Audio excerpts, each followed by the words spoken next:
Open for business today as inspectors believe they now know what caused a gondola to collapse yesterday afternoon, stranding more than 50 skiers for several hours at Blackcomb and injuring a dozen others. Reporter Elaine Young is in Whistler covering this story. And Elaine, Blackcomb is still closed, we think?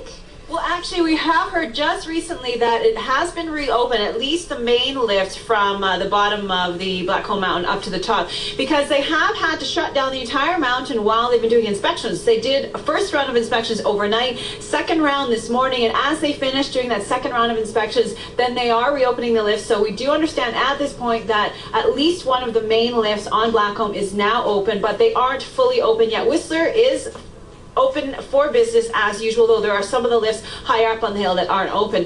Now, we are getting more information, as you said, about exactly what happened to cause this tower to collapse. And it's called something known as ice jacking, which is probably a term that you've never heard, but we have Doug Forsyth from Whistler Blackcomb to explain exactly what this means. The towers were separated by what we call ice jacking. So inside of the lower section of the tower, there's a void area that somehow collected water. And with the cold temperatures, that water froze, developed into ice, and that ice expanded.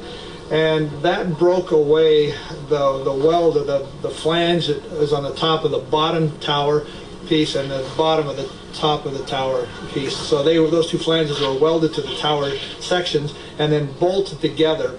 And the force of that ice was so strong that it broke that weld and dislodged the upper section of the tower from the lower section. Yesterday afternoon at about 2:30, and there were 53 people trapped in several of the gondola cars between the base here, Whistler Village, and up at the bottom of Blackcomb there. So it took about almost 3 hours for rescue crews to vertebrae. Now, aside from that, though, the other injuries were fairly minor, treated and released at the clinic last night. But one of those cars actually bounced on the ground, hit the ground, and then was suspended in the air about 3 feet off this went quite successfully, Randy. All right, Elaine Young reporting live from Whistler, and of course you'll have much more on this story coming up on later broadcast. Thank you, Elaine.